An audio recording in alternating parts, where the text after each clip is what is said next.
Pegue a palavra e abra no Evangelho de Marcos, capítulo 15. Vamos ler o versículo 22. Evangelho de Marcos, capítulo 15, versículo 22. Acharam? Está escrito assim: E levaram Jesus ao lugar do Gólgota, que se traduz por lugar da caveira. E deram-lhe a beber vinho com mirra, mas ele não o tomou. E havendo-o crucificado, repartiram as suas vestes, lançando sobre elas sortes, para saber o que cada um levaria. E era a hora terceira, e o crucificaram. E por cima dele estava escrita a sua acusação, o Rei dos Judeus. E crucificaram com ele 2 salteadores, um à sua direita e outro à esquerda.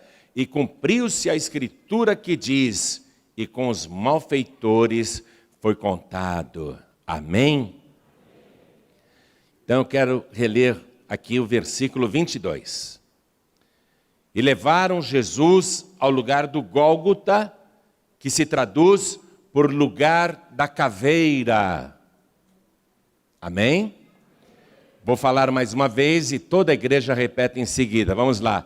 E levaram Jesus, bem alto, e levaram Jesus ao lugar do Gólgota, que se traduz por lugar da caveira. Amém? Quantos creem que levaram Jesus para o Gólgota e que tudo isso aconteceu? Você crê nisso? Então desocupe as mãos e vamos dar para esta palavra e para o nosso Senhor Jesus a melhor salva de palmas que já se ouviu neste templo.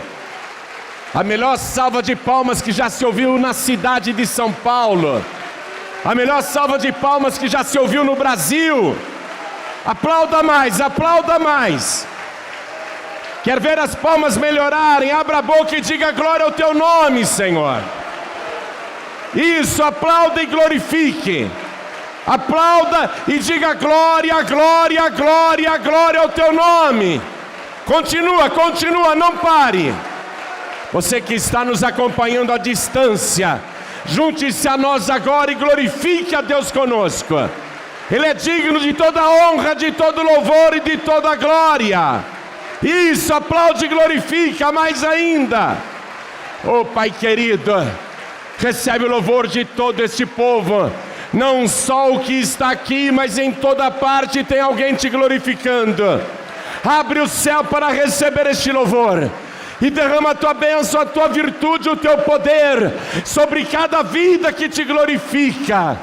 Pai querido, a tua palavra vai ser pregada agora. Vem com teu Espírito Santo, tome a boca do pregador, tome os lábios do mensageiro. Envia a tua palavra com poder e autoridade. E que a tua palavra vá, percorra toda a terra e produza o resultado para o qual está sendo mandada. Em nome do Senhor Jesus, diga amém, Jesus. Quem tem lugar pode sentar, por favor. Jesus chegou ali, no lugar da caveira, totalmente desfigurado. Já apanhou muito. Num curtíssimo prazo, em pouquíssimas horas, Jesus sofreu torturas horrendas, que mataria com certeza o mais forte legionário romano. Mas Jesus não podia morrer açoitado, não podia morrer espancado, não podia morrer na tortura. Ele mesmo disse, uma semana antes, nós iremos para Jerusalém, o Filho do Homem será entregue aos principais dos sacerdotes, que o condenarão e o entregarão para os gentios, que o escarnecerão, o açoitarão e o crucificarão. Mas ao terceiro dia ressuscitará. Então Jesus falou que ele iria morrer crucificado.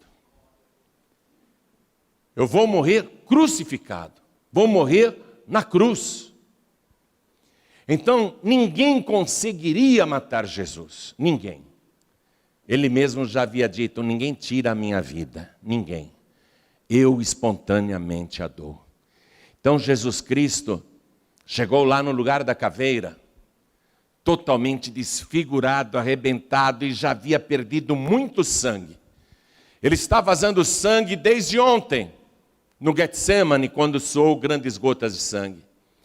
Ele derramou sangue na casa de Caifás, no Sinédrio. Ele derramou sangue ali, no pretório, onde Pilatos exercia a justiça, porque ele era a maior autoridade de Israel. Ele derramou sangue no palácio de Herodes, e de novo trazido ao palácio de Pilatos, derramou mais sangue, deixou o seu sangue marcado na Via Dolorosa, um caminho de sangue que chegou até o Gólgota. E eu quero que você pegue uma caneta e escreva primeiramente em cima da palavra Gólgota o significado dessa palavra hebraica. A palavra Gólgota é uma palavra hebraica, significa crânio. Crânio. E quando o evangelista Marcos diz que se traduz por lugar da caveira, lembre-se que Marcos escreveu o seu evangelho, foi a primeira pessoa a ter a ideia de contar a vida de Jesus e tudo o que aconteceu. Ele escreveu para os romanos. Então ele está traduzindo do hebraico para os romanos o que significa Gólgota. Ele está dizendo lugar da caveira. Na verdade, em latim estava escrito Calvarium Locus. E Calvarium Locus significa exatamente isso, lugar da caveira. Por que esse lugar tem tantos montes ao redor de Jerusalém? O cordeiro do sacrifício da Páscoa, depois de ter o seu sangue derramado no tabernáculo ou no templo, ele tinha que ser conduzido e totalmente consumido fora das portas, fora do lugar sagrado.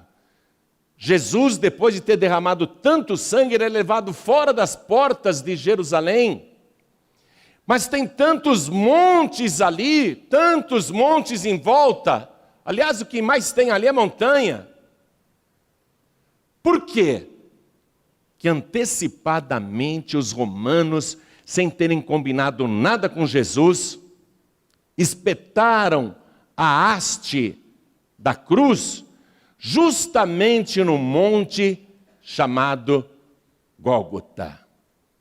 Calvarium Locus, lugar da caveira. Por quê?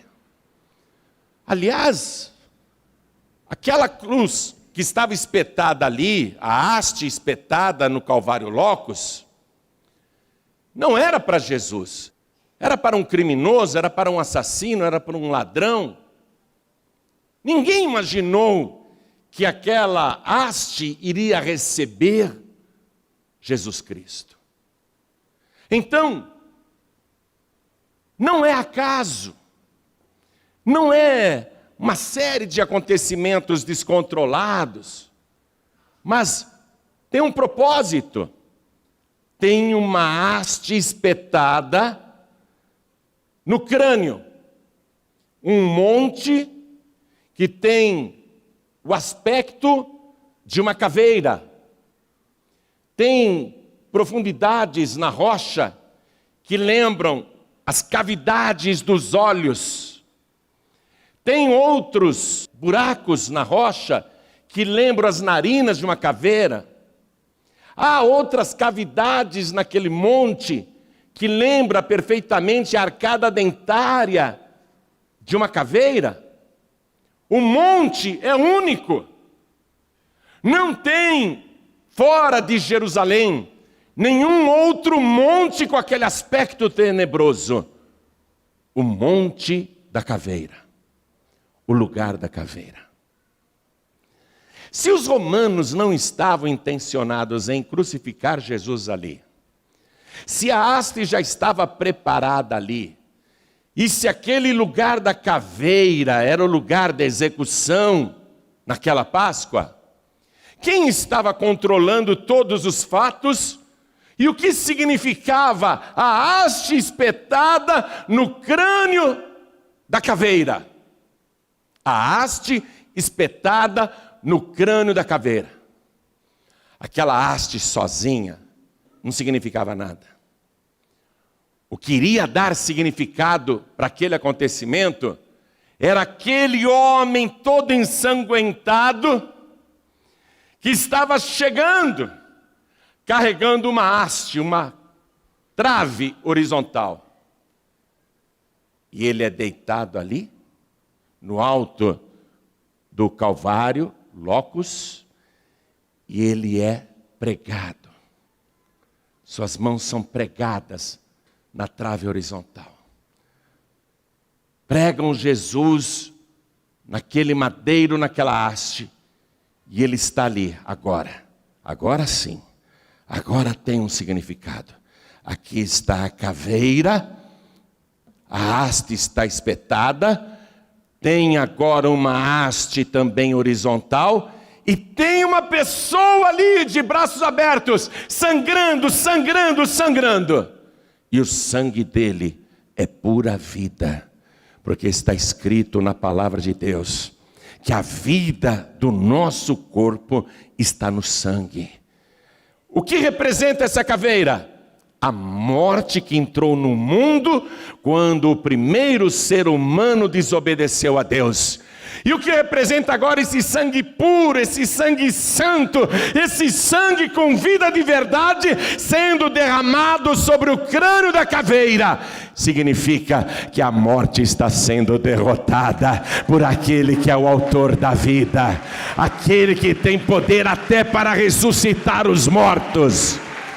Jesus está derramando o seu sangue e com a sua morte ele vai matar a morte.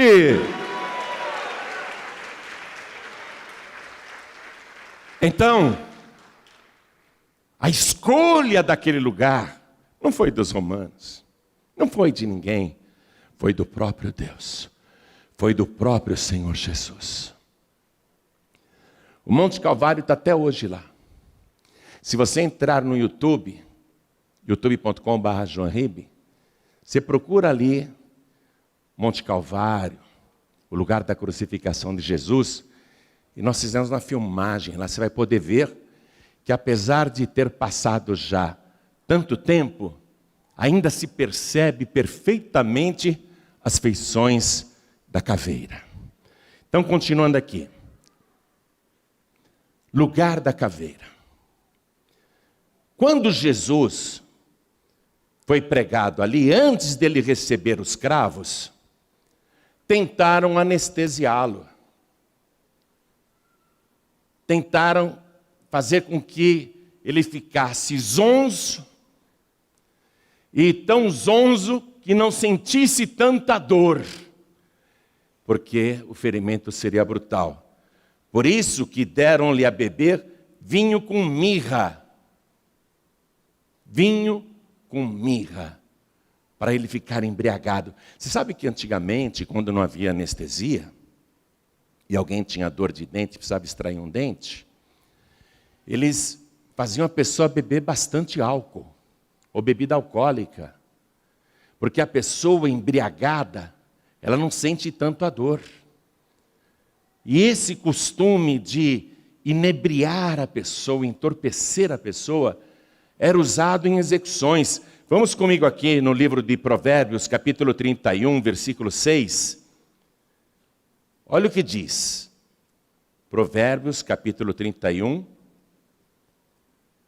Vamos ler o versículo 6.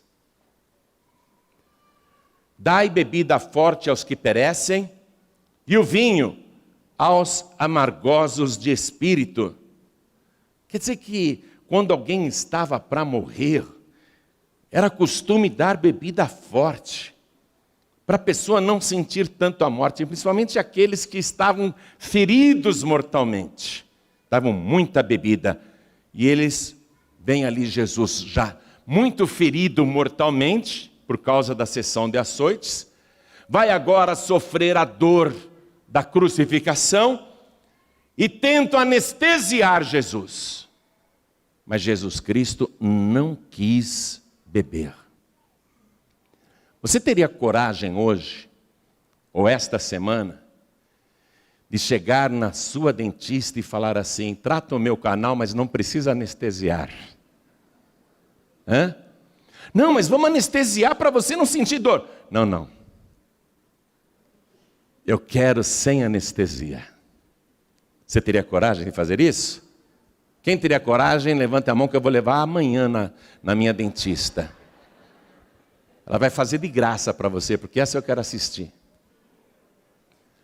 Pastor, sem anestesia não dá. Mas Jesus Cristo disse: eu não quero beber isso. Em 1844, Karl Marx, que era um filósofo alemão, e ele que deu a origem ao comunismo de um modo mais estruturado. Karl Marx, que criou a luta de classes, a revolução do proletariado, ele combateu as religiões. Uma frase famosa de Karl Marx é a seguinte: a religião é o ópio do povo. Por isso que você vê que na China, que é um país comunista, não pode se pregar o evangelho. Ou na Rússia, na época da cortina de ferro, hoje até está mais democratizada, até pode se falar. Mas vai pregar o evangelho na Coreia do Norte. Vai lá naquele país comunista radical, vê se você encontra alguma igreja. Porque o comunismo defende que as religiões são o ópio do povo. O que é o ópio? O ópio é uma droga que se extrai de uma flor, e a pessoa que faz uso daquela substância tóxica, primeiro, ela entra num estado de euforia muito grande, e depois numa torpeza, numa sonolência, ela perde a noção da realidade. A pessoa que se droga com ópio, que seria hoje o crack, algo semelhante, ou muito parecido, né? O crack é muito pior que o ópio. Mas o ópio faz a pessoa viajar, faz a pessoa se iludir, faz a pessoa se fantasiar com a realidade. O ópio causa isso. Então Karl Marx e todos os seus amigos intelectuais esquerdistas da época proferiam a mesma frase: a religião é o ópio do povo, a religião é o ópio do povo, é a droga do povo. É o que faz o povo esquecer a realidade dura. A religião faz com que as pessoas fiquem inebriadas, fantasiando, e não percebam a dura realidade. Então eles combatiam as religiões com esta frase, principalmente com essa doutrina. Eu sei que já tem muita gente que falou mal de Karl Marx, mas eu quero dizer para você que Karl Marx estava totalmente certo. As religiões são a droga do povo, são o ópio do povo. E as pessoas são iludidas com as religiões. As pessoas se drogam com as drogas das religiões. Karl Marx não estava errado. As religiões são o ópio do povo. Mas nós não estamos aqui falando de religião. Porque o fundador da nossa fé, o autor e consumador da nossa fé, teve a oportunidade de se drogar, mas ele disse: não, eu quero estar consciente na obra de redenção que eu vou operar em favor de toda a humanidade, inclusive dos comunistas. Então Jesus Cristo recusou o narcótico, recusou a anestesia, recusou a droga. Ele não tomou. E havendo-o crucificado, repartiram as suas vestes, lançando sobre eles sortes, para saber o que cada um levaria. Os outros evangelhos dão mais detalhes. Dizem que eram 4 soldados. Eles dividiram as roupas de Jesus em 4 partes. Mas a túnica de Jesus, que era toda tecida de alto até embaixo, sem costuras, sem emendas, uma veste caríssima, uma peça única, eles não podiam rasgar e nem dividir por 4. Então os soldados romanos, já com Jesus crucificado atrás deles, estão jogando dados, jogando sortes. Essa túnica é muito valiosa, está toda manchada de sangue, mas isso a gente lava e está nova. Vamos ver quem é que vai ser o sortudo que ficará com ela. E eles estão ali lançando sortes. No jogo de azar. No jogo de azar eles querem saber quem é o sortudo que vai ficar com a túnica de Jesus. E isso que foi relatado aqui, já tinha sido profetizado 1000 anos antes, lá no Salmo de número 22, no versículo 18, acompanhe comigo. Aliás, você precisa ler depois o Salmo 22 inteirinho, viu? Porque esse Salmo, inclusive, começa com aquela frase que Jesus vai dizer quase na hora de render o Espírito: Deus meu, por que me desamparaste? Esse é o Salmo do Messias sofredor, escrito 1000 anos antes, pelo rei Davi, que nem sabia direito o que estava escrevendo. Mas Deus estava usando Davi, que era profeta, para registrar o que iria acontecer com o filho de Davi, com o Messias. Está aqui, versículo 18. Repartem entre si as minhas vestes e lançam sortes sobre a minha túnica. Tudo está se cumprindo. Versículo 25. E era a hora terceira e o crucificaram. Quando eu comecei a divulgar a hora da crucificação de Jesus, e não é de hoje que eu falo isso, muita gente do meio evangélico ficou tomada de espanto, porque não sabia que Jesus Cristo foi crucificado às 9 horas da manhã.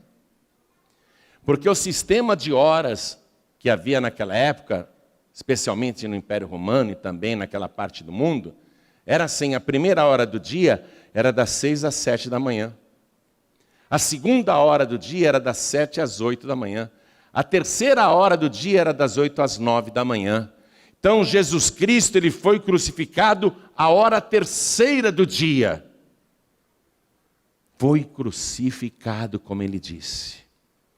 Ele já tinha sofrido ameaças de apedrejamento, já tentaram até jogar Jesus de cima de um precipício para ele morrer, lá em Nazaré.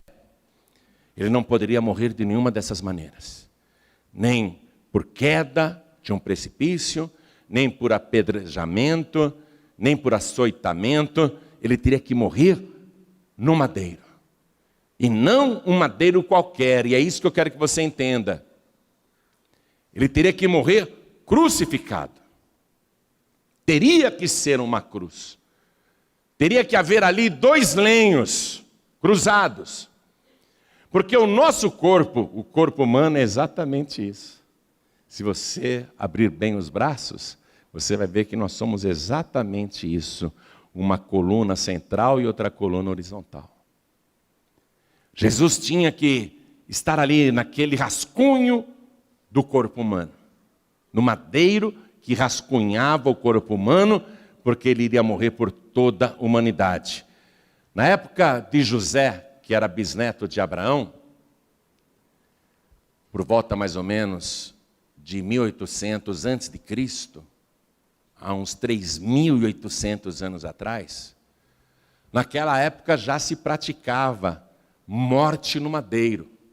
Quando José estava preso, ele ficou 3 anos preso, naquele calabouço, teve um padeiro mor que sonhou, teve um sonho e contou para José: o que quer dizer este meu sonho? Aí José interpretou o sonho dele. Vamos comigo aqui em Gênesis 40, livro de Gênesis, capítulo 40, versículo 19. José interpretou o sonho do padeiro mor. José disse assim: dentro ainda de 3 dias, Faraó levantará a tua cabeça sobre ti e te pendurará num madeiro, e as aves comerão a tua carne de sobre ti. Mas não era uma cruz. Era mais ou menos como uma forca, uma única trave, e matavam-se os condenados. Os judeus também praticavam pendurar pessoas no madeiro, mas só depois que as pessoas estivessem mortas. Eles não penduravam pessoas vivas no madeiro. Então, no livro de Josué, quero que você vá comigo até lá. Livro de Josué, vamos lá? Capítulo 10, versículo 26. E depois disso, Josué os feriu e os matou. E os pendurou em 5 madeiros. E ficaram enforcados nos madeiros até a tarde. Você vê? Primeiro ele matou e depois pendurou no madeiro, através de cordas. E eles ficaram ali enforcados até a tarde. Então, não havia a crucificação, 2 madeiros, uma haste central e outra horizontal, numa forma de esqueleto do corpo humano. Simplesmente era uma única haste. Os fenícios faziam isso também, aqueles idos de barbárie. Eles empalavam as pessoas. Eles pegavam os rebeldes, os derrotados, os vencidos, e para dar exemplo, eles pegavam uma estaca pontiaguda, e desculpe eu falar com tanta crueza, mas eles introduziam pelo ânus da vítima até sair pela boca, mas isso não matava a pessoa instantaneamente. A pessoa ficava ali agonizando, empalada. A pessoa ficava lá agonizando até morrer. E depois que morria, eles deixavam ainda o cadáver empalado para que os abutres e os cães comessem. Depois disso, Alexandre o Grande, ele conquistou praticamente todo o mundo, e na cidade de Tiro, que hoje fica no Líbano, e já existia na época de Jesus, Alexandre o Grande também empalou mais de 1000 pessoas na cidade de Tiro. Aí veio, no ano 4 a.C., um general romano chamado Varo, quando Roma conquistou o mundo, e aí eles começaram a praticar a crucificação. Pouco antes de Jesus nascer. Pouco antes de Jesus nascer, eles começaram a praticar a crucificação. Interessante isso, não? Antes não havia crucificação. Havia execução, havia empalamento, mas não havia crucificação. E até a mudança de costume, agora, executar por crucificação, era uma novidade que os romanos implantaram no mundo todo. Primeiro eles começaram assim. Eles pegavam os vencidos, os rebeldes, e para dar exemplo para todos, eles procuravam árvores. Toda árvore, né, tem o tronco central e os galhos que se abrem. Então, os romanos primeiramente pregavam os condenados ou os rebeldes em árvores. E deixavam eles ali, agonizando, com fome, com sede, durante dias, durante semanas. Dando gritos horríveis, o corpo sendo infeccionado, a pessoa inchando, gritando. E aquilo aterrorizava a população. Olha o que acontece com quem se atreve a desafiar o exército romano. Então eles começaram crucificando as pessoas em árvores. Depois, quando não havia árvores, eles foram arrumando colunas. E eles colocavam uma trave horizontal em cima, no topo da haste do meio, como se fosse uma letra T. Como se fosse uma letra T. E aí eles crucificavam também as vítimas. E depois eles começaram a fazer a cruz. Essa cruz chama-se imisso em latim. Nós chamamos de missa na nossa língua, missa. Talvez a palavra missa tenha se derivado daí. Então, a cruz e missa era assim, como um sinal de mais. E Jesus Cristo foi crucificado numa cruz assim, numa cruz e missa. Como se fosse um sinal de mais. Porque em cima, na haste de cima, depois da trave horizontal, foi colocada a acusação contra Jesus em 3 idiomas. Primeiro, na língua do Império Romano, depois em hebraico, que era a língua do país, a nação em que Jesus nasceu, e a terceira língua, o grego, que era o idioma que todos os povos falavam para se entender, o grego. Então está lá em 3 idiomas, em cima da cabeça de Jesus, a sua acusação. Jesus Nazareno, o rei dos judeus. Marcos ele abreviou aqui, não mencionou o nome de Jesus, mas em latim estava escrito Jesus Nazarenus Rex Iudarium. Então, Marcos cita apenas a sua acusação, o rei dos judeus. E crucificaram com ele 2 salteadores, um à sua direita e outro à esquerda. Marcos, ele não entra em outros detalhes, como João, por exemplo, entrou. Porque Marcos, na época, ele não estava presente como testemunho ocular. Mas João, sim. O apóstolo João, ele ficou ali acompanhando Jesus o tempo todo até Jesus morrer. E o apóstolo João disse que o ladrão do lado direito era diferente do ladrão do lado esquerdo. Porque o ladrão do lado esquerdo blasfemava de Jesus, dizendo: desce da cruz, tira-nos daqui se tu és o Filho de Deus. E o ladrão do lado direito repreendeu o colega, dizendo: nem aqui na hora da morte você teme a Deus? Nós estamos aqui nessa condenação porque os nossos atos nos trouxeram aqui. Nós merecemos. Mas este, e ele olhou para Jesus, este, nenhum mal fez. Ele reconheceu a pureza e a santidade de Jesus. E Jesus está lá derramando o seu sangue sobre o crânio, sobre a caveira. Jesus está matando a morte. Jesus está derramando o seu sangue para perdoar pecados. Jesus Cristo está derramando o sangue do Cordeiro como sacrifício pela nossa salvação. E a prova de que Ele está matando a morte, que Ele está perdoando pecados, é que esse ladrão do lado direito diz para Jesus: Senhor, lembra-te de mim quando entrares no teu reino. Nós sabemos que Pilatos escreveu a placa de Jesus em latim para mostrar que ele não é apenas o rei dos judeus, mas é o rei de toda a terra, porque o Império Romano tinha dominado o mundo todo.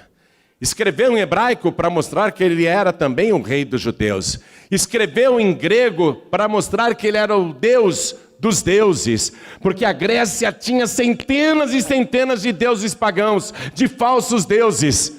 Mas esse ladrão teve uma revelação maior do que Pilatos.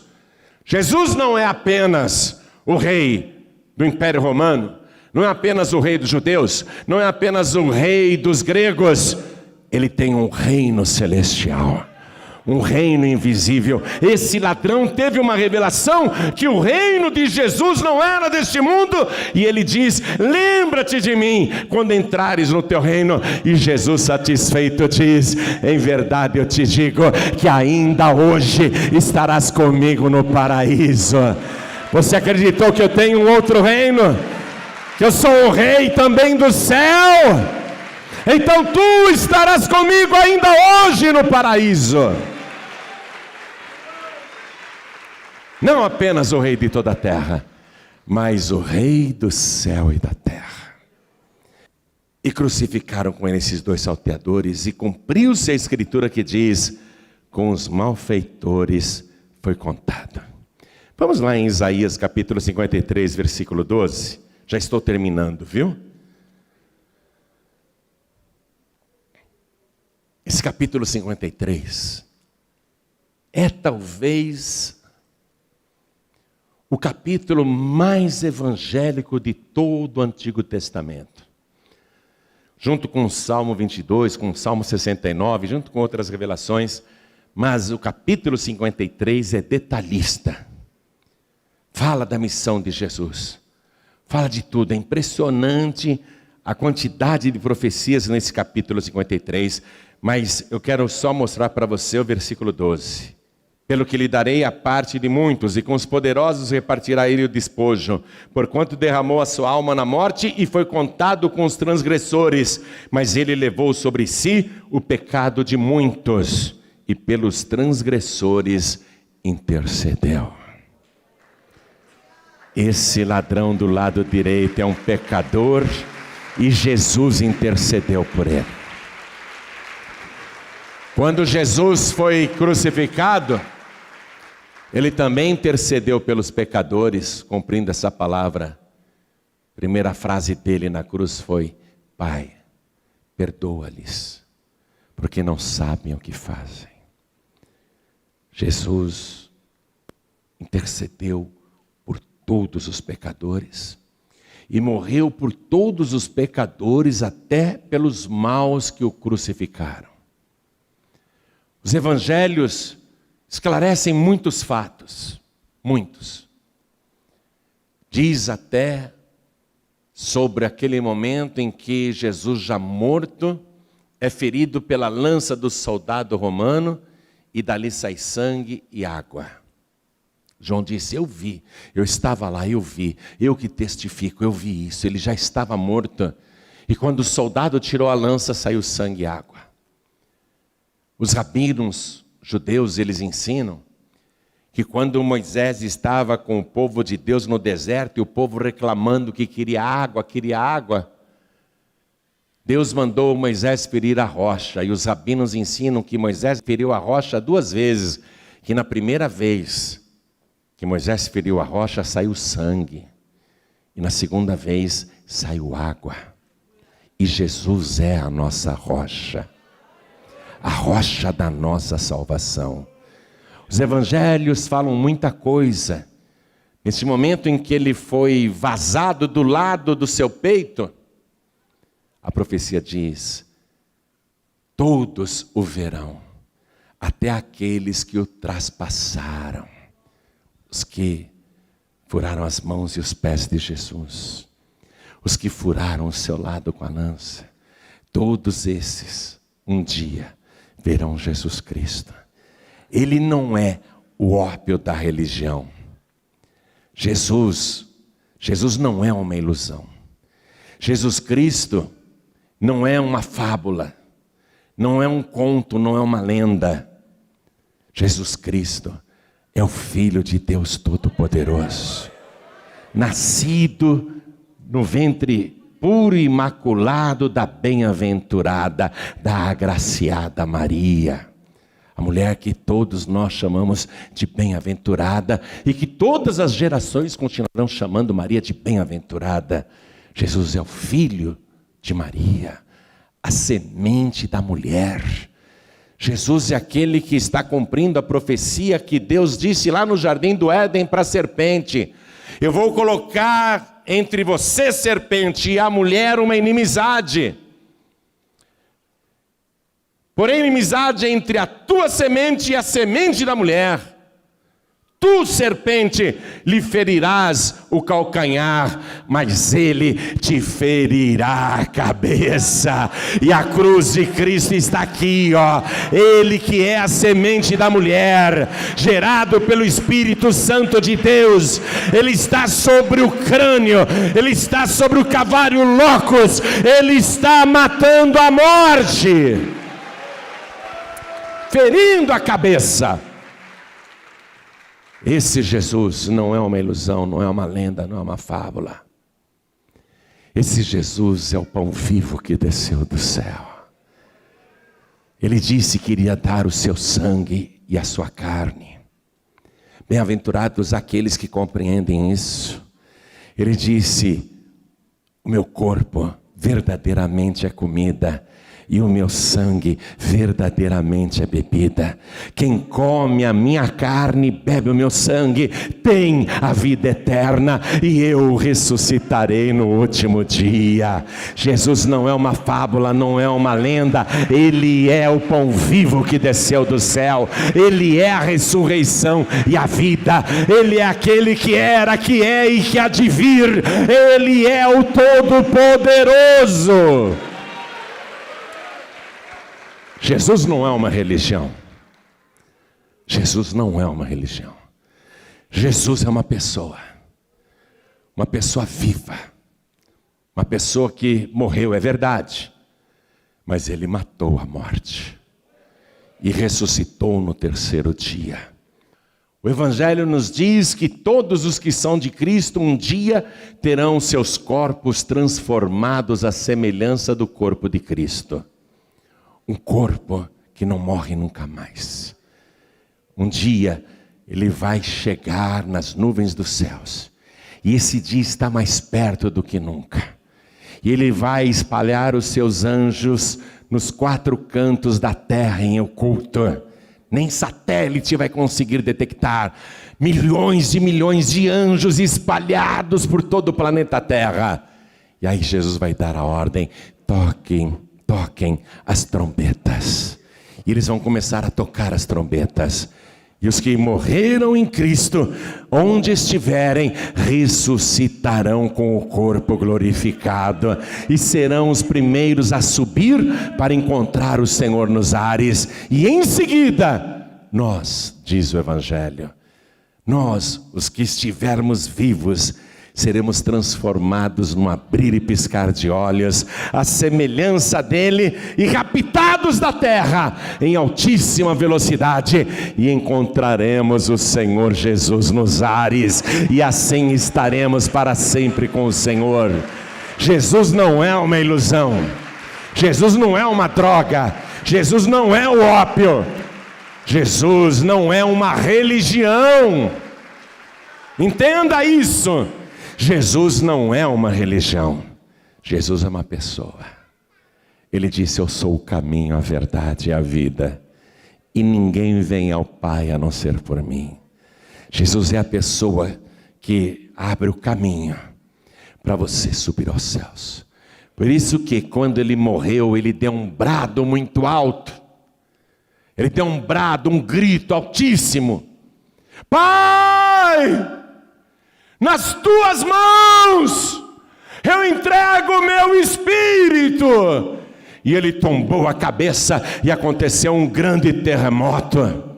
A terra estremeceu quando ele morreu. O grito de Jesus fez a terra tremer. Ele morreu às 3 da tarde. Morreu. O maior acontecimento da história da humanidade. O primeiro ser humano a morrer totalmente sem pecado. Por isso que a morte não pôde detê-lo. Por isso que quando ele tombou a cabeça, o Evangelho conta que o véu do templo, que escondia o lugar santíssimo, o santo dos santos, ele se rasgou do alto até embaixo.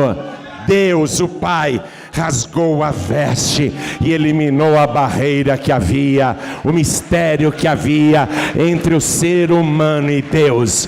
Jesus Cristo não é uma religião, Ele é a pessoa que abre o teu caminho para o Pai. Por isso eu quero que toda a igreja fique de pé. O caminho está aberto. Imagine um caminho aberto. Qualquer pessoa pode entrar nele. Até os loucos, diz a palavra de Deus. É um caminho tão fácil de achar e de saber que é o caminho certo, que até as pessoas loucas conseguem identificar. Por quê? Porque é o único caminho reto que existe.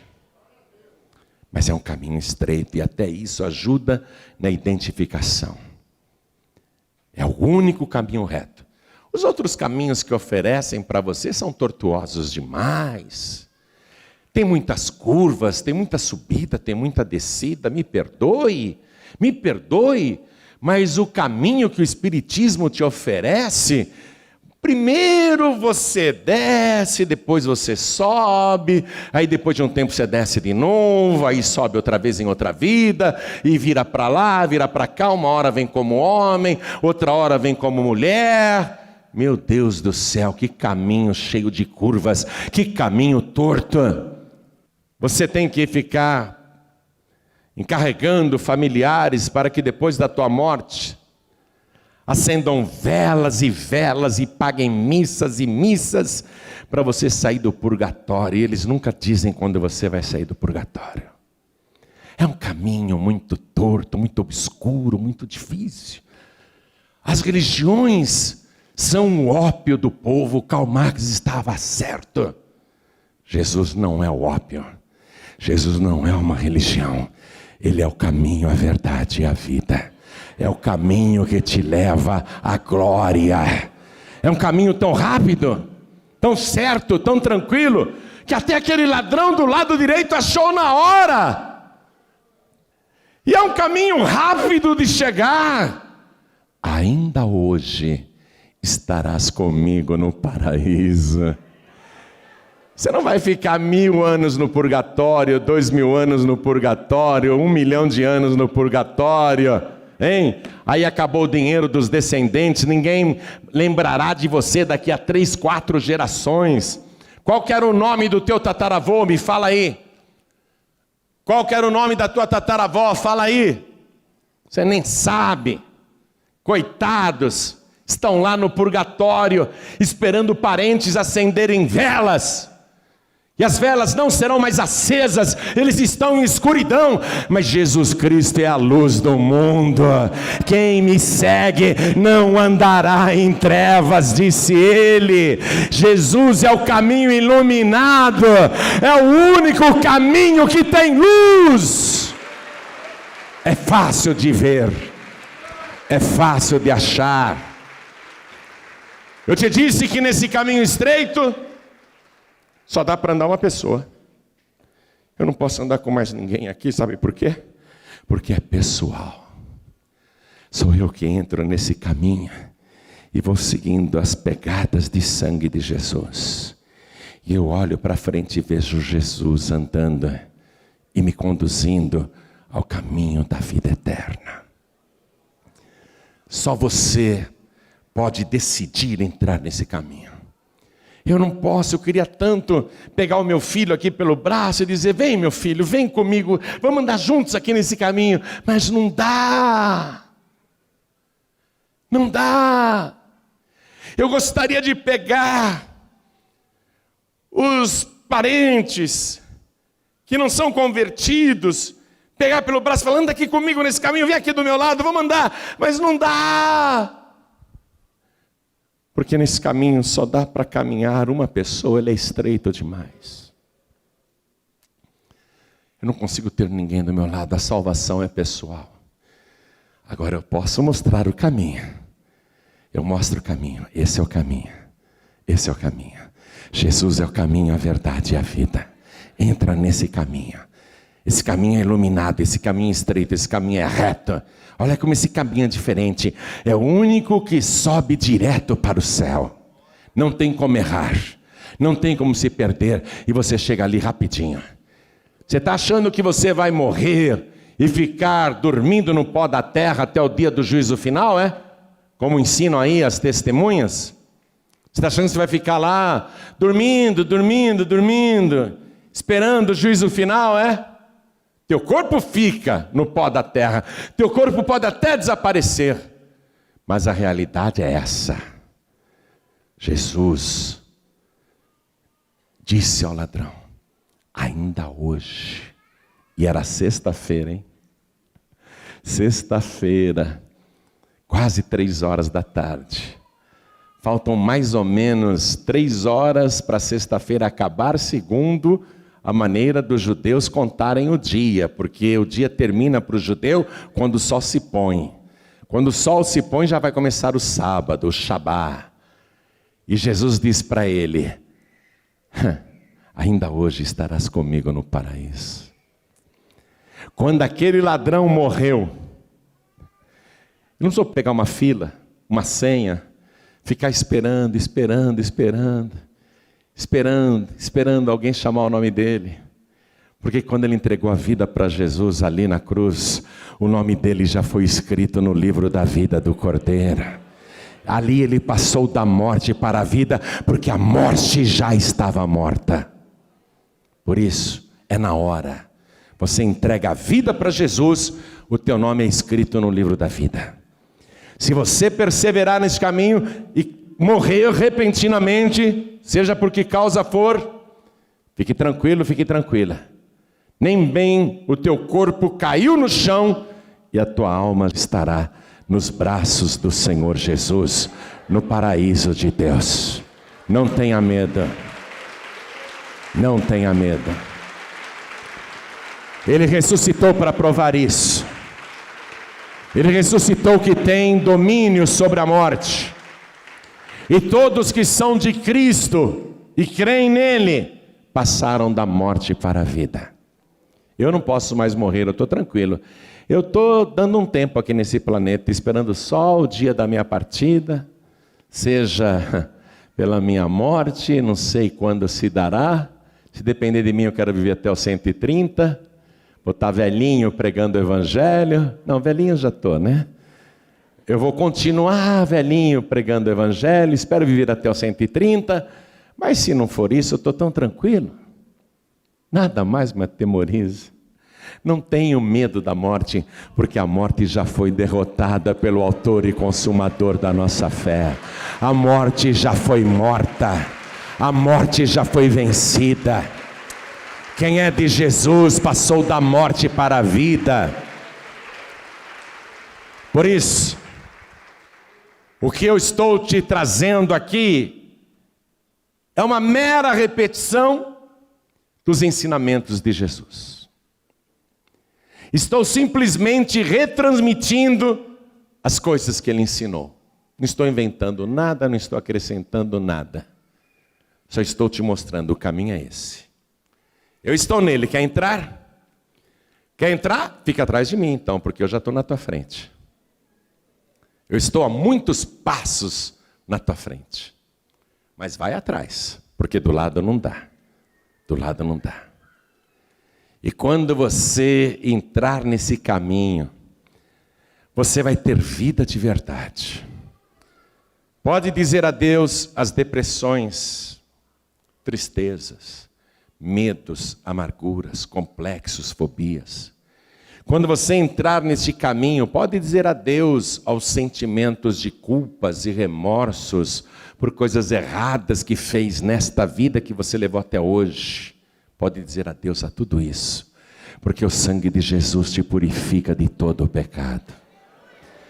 Você, ao entrar nesse caminho, vai nascer de novo. Não gerado pela carne e pelo sangue, porque isso teu pai e tua mãe já fizeram por você. Você vai ser gerado pelo Espírito de Deus. Você vai ser um novo homem, uma nova mulher, uma nova criatura. Aí você vai ter tranquilidade para seguir Jesus. Fácil. Fácil e rápida. Fácil e simples. Jesus descomplicou.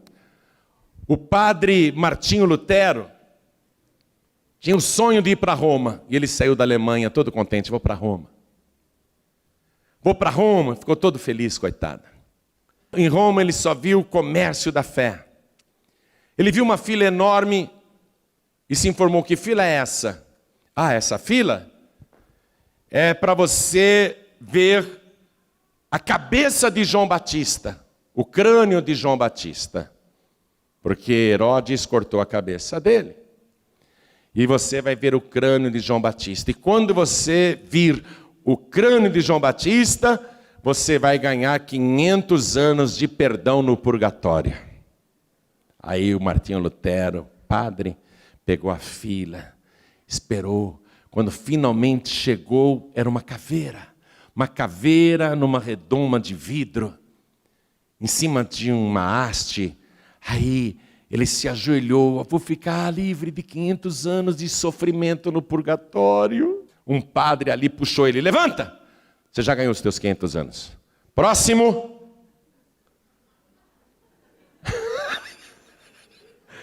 Para ganhar 500 anos livre de sofrimento no purgatório, tinha que pagar para entrar na fila, não era de graça não. Desculpa se você é católico e não está gostando do que está ouvindo, mas isso faz parte da história, não estou inventando nada. Aí ele foi na frente de uma igreja, e tinha um padre no primeiro degrau, com um cofre. Pague e suba essa escadaria de joelhos. E quando você chegar no último degrau, você será salvo. Aí ele pagou, deu lá o dinheiro que estavam cobrando. E ele foi subindo os degraus, subindo. E mais gente subindo os degraus, caminho tortuoso, caminho difícil. Aí ele parou no meio da escadaria e pensou, peraí, se para ser salvo era só subir uma escadaria de joelhos, por que Jesus Cristo foi crucificado e sofreu tanto na cruz do Calvário? Então Jesus não precisava ter morrido na cruz. Ele olhou para trás e viu lá os padres gananciosos cobrando para que as pessoas subissem a escadaria de joelhos. Não é com ouro, não é com prata que você vai comprar a tua salvação. Não é com velas, nem com missa de 7º dia, ou de um mês, ou de um ano, ou de 100 anos, ou de 1000 anos. Não é assim. O caminho é rápido, é reto, é seguro e é de graça, porque pela graça sois salvos. E isto não vem de vós, é presente de Deus. Não vem das obras para que ninguém se glorie. É presente de Deus. Se você quiser receber esse presente, está disponível. Eu digo assim, pastor Joaquim Neto, essa Bíblia aqui é sua. Aí ele balançou a cabeça e fez assim. Essa Bíblia é minha. Na verdade tem até meu nome escrito aqui, ó. Pastor Joaquim Neto, essa Bíblia é sua. E ele está todo contente. Falou obrigado. Fala obrigado de novo aí. Obrigado. Viu? Está vendo? Eu estou dizendo, pastor Joaquim Neto, essa Bíblia é sua. Você está feliz? É. Essa Bíblia é sua, meu filho. Sua Bíblia é sua.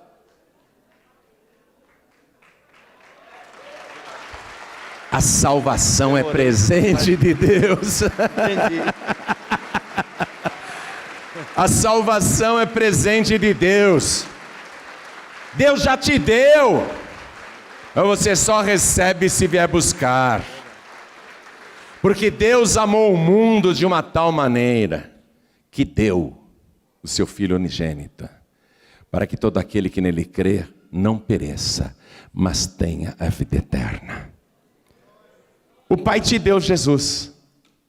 O Pai te deu Jesus. Legal, que legal, obrigado Deus. O Pai te deu Jesus e mesmo assim muita gente vai para o inferno. O Pai te deu Jesus e você fala, que legal, que legal. E você não vem buscar. Você não vem receber. Não adianta o Pai ter dado se você não o recebe. Por isso que o Evangelho de João capítulo 1, versículo 12 diz assim, mas a todos quantos o receberam, deu-lhes o poder de serem feitos filhos de Deus. Somente aos que o recebem. Não adianta você ouvir que o Pai te deu Jesus e você não o recebe. O Pai já deu, mas só terá resultado, só produzirá a tua salvação se você o receber. Mas se você o receber, o teu nome vai ser escrito no livro da vida do Cordeiro. E todos os teus pecados serão perdoados agora mesmo. Atenção, agora mesmo. Pastor, eu pequei demais nessa vida. Aquele ladrão do lado direito também. Inclusive ele era um assassino. Não era só um salteador, ele era um homicida. Aprontou demais na vida. E quem que não pecou? Deus um dia olhou aqui para a terra e ficou procurando: será que eu acho um justo? Será que eu acho uma pessoa justa? E Deus procurou, e Deus disse: não há um justo sequer. Jesus não veio e nem foi dado para os justos, porque não há um justo sequer. Jesus foi dado para os pecadores. E você tem que reconhecer, tem que dizer para si mesmo, para si mesma: eu sou um pecador. Foi por mim que Jesus Cristo morreu. Eu estava morto nos meus pecados, e Jesus Cristo matou a morte e matou os meus pecados. Se você entregar tua vida para Jesus, Ele vai te purificar agora de todos os seus pecados. Se você receber Jesus agora, o teu nome vai ser escrito no livro da vida. Se você receber este Jesus vivo que o Pai te deu, se você vier à frente e falar: é meu, eu quero Jesus, então você vai tomar posse da vida eterna, assim rápido e assim fácil. Então olhem todos para mim. Vou perguntar: quem aqui quer receber o Senhor Jesus como único, suficiente, exclusivo e eterno Salvador? Quem quer, erga a mão direita assim bem alto. Todos que querem: eu quero receber Jesus agora. Eu quero. A todos quantos o receberam, deu-lhes o poder de serem feitos filhos de Deus, aos que creem no seu nome. Você que levantou a mão e creu, vem aqui para frente agora. Eu vou ficar aqui de joelhos te esperando. Pede licença, sai do teu lugar, vem aqui para frente. Todos que ergueram as mãos, e vamos aplaudir ao Senhor Jesus por cada vida que está chegando, porque foi por tua causa que Ele morreu, foi por tua causa que Ele sofreu, foi por tua causa que Ele se guardou sem pecado, foi por tua causa que Ele ressuscitou, foi por tua causa que Ele subiu aos céus, e é por tua causa que Ele vai voltar. Eu quero chamar aqui na frente os filhos pródigos, as filhas pródigas, mas na verdade eu quero chamar todos os que estão sem igreja. É bem verdade que um dia você vai numa igreja, na outra semana você vai em outra, de vez em quando você vai numa outra, mas atualmente você não é membro de igreja nenhuma.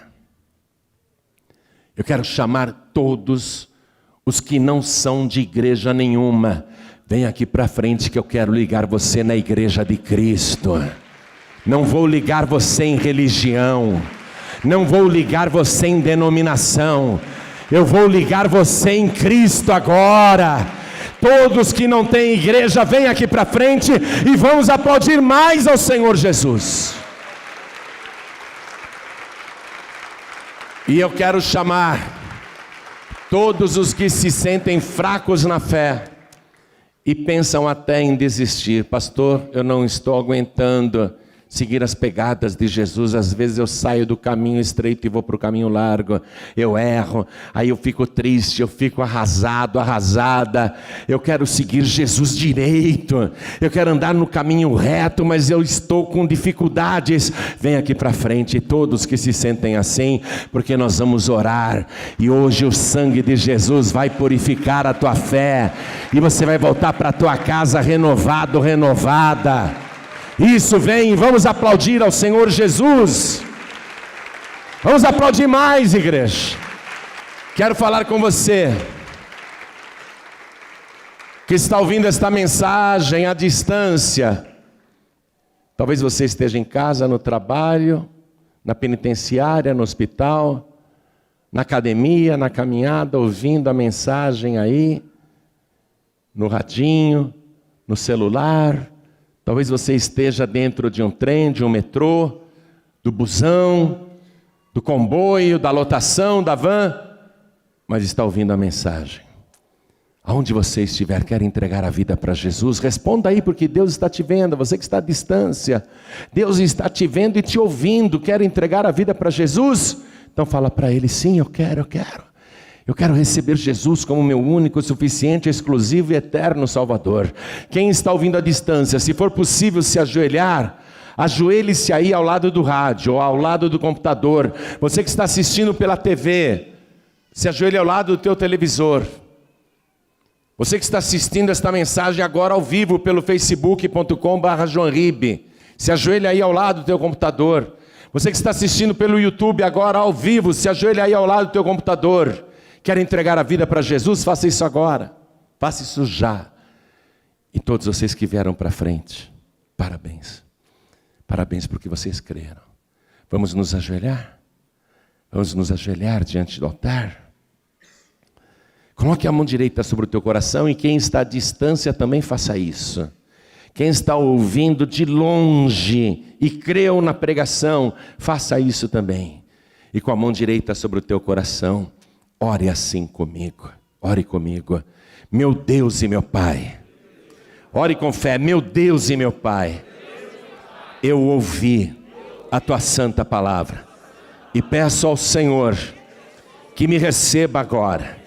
Porque na verdade, quem sou eu para receber o Senhor Jesus? Eu é que preciso ser recebido por Ti. Me receba agora, Senhor, como pecador que se arrependeu. Perdoa os meus pecados, perdoa as minhas iniquidades e me purifica com o sangue de Jesus. Eu sei que Ele morreu por minha causa. Eu sei que Ele foi dado por minha causa. Eu sei que Ele ressuscitou por minha causa. E eu sei que Ele vai voltar por minha causa. Por isso, meu Deus, eu suplico ao Senhor, escreve o meu nome no Teu santo livro, o livro da vida do Cordeiro, e me dê agora a certeza e a alegria da minha salvação, com o perdão total dos meus pecados, por Jesus Cristo, o meu único, suficiente, exclusivo e eterno Salvador, para todos sempre. Amém.